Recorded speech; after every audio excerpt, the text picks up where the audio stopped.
Have you ever wondered what your cat is really thinking when they stare at you from the foot of the bed? Well, let me tell you about my cat, Milo. He's a tuxedo cat with an attitude the size of a lion, and apparently the ambition of an emperor. For the longest time, our nighttime routine was a picture of perfect harmony. I'd get into bed, and Milo, like the prim and proper gentleman he pretended to be, would gracefully hop up and settle himself neatly at the foot of the bed. He'd curl into a tight little ball, a perfect furry comma at the end of my day. It was adorable, it was polite, and folks, it was a complete and utter lie. You see, while Milo looked like a saint, his little cat brain was buzzing with grand, audacious plans. He wasn't content with the foot of the bed. Oh no, that was merely his base of operations. His starting block, his true desire, his ultimate goal was the fluffy, cloud-like promised land, the pillow. He dreamed of it. He craved full pillow control, the kind of absolute power that would allow him to stretch out, knead to his heart's content, and maybe even drool a little, all while his head rested on premium memory foam. This ambition led to what I now call the Great Pillow Wars. Every single night the battle would commence.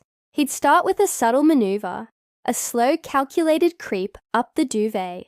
He'd move an inch, then pause, pretending to be asleep, then another inch. I'd feel the slight shift in weight and open one eye. "Milo," I'd warn, my voice low. He'd freeze, as if his stillness made him invisible. When the slow creep failed, he'd try a different tactic, the "I'm just stretching" routine. This was his masterpiece of deception. He would yawn dramatically, extend his front paws forward as far as they could go, and then just kind of leave them there, inching his body forward to meet them. His paws would be perilously close to my face, claws lightly scraping my cheek. "Hey, back it up, buddy," I'd say, gently pushing his furry little face back down towards his designated zone. He'd look at me with these huge, innocent eyes, as if to say, "Who, me? I was merely performing my feline yoga. How dare you interrupt my practice?" This went on for weeks. It was a nightly dance, a push and pull of wills. I'd push him off the pillow. He'd sneak back up. I'd build a barricade of extra blankets. He'd find a way to tunnel through. He once tried to disguise himself as my beanie, just sitting directly on my head. I have to admit, his creativity was impressive, even if his methods were infuriating. I was a firm believer in boundaries. The pillow was a human-only zone. The foot of the bed was the cat zone. It was a simple, fair system. But Milo didn't believe in fairness. He believed in conquest. Then came the fateful night. The night everything changed. I was having a particularly vivid dream. I think I was chasing a runaway sandwich through a field of marshmallows as one does. In my dream state pursuit, I must have been quite active.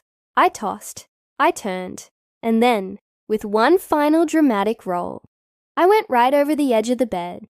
I landed on the floor with a rather ungraceful thud, tangled in my duvet. It took me a moment to register what had happened. I was dazed, confused, and half wrapped in my comforter, like a poorly made burrito. From my new vantage point on the floor, I looked up at the bed, and what I saw stopped me in my tracks. The coast was clear. The pillow, my sacred defended territory, was now completely unguarded. It was a golden opportunity, a moment of destiny that Milo had been waiting for his entire life. He didn't hesitate. There was no slow creep, no fake stretch.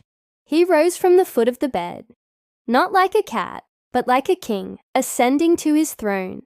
He walked with a regal swagger, his tail held high like a banner of victory. He reached the pillow, sniffed it once, as if to confirm its worthiness, and then he stretched. Oh, did he stretch? He stretched out to his full length, a long, glorious line of black and white fur, paws extended, taking up the entire pillow. He let out a deep, contented sigh, a sound that seemed to echo in the quiet room. I could almost hear his thoughts, clear as day. Finally, my bed. And me? His human. I just lay there on the floor, wrapped in my duvet, looking up at this tiny furry tyrant who had so thoroughly defeated me. I was too tired to fight, too stunned to move. I thought about getting back into bed, but he looked so peaceful, so triumphant. He had won. So I did what any loving defeated pet owner would do. I pulled the rest of the duvet down with me, found a relatively clean spot on the carpet, and went back to sleep. Because in our house, it's now an established fact. Comfort is for cats. And I'm just living in Milo's world, occasionally allowed to use the floor. So if you see me looking a little tired, it's probably because my cat has once again claimed the best sleeping spot. Have you ever lost a battle with your pet? Let me know your stories in the comments below. Don't forget to like this video and subscribe for more tales from Milo's kingdom. Thanks for watching.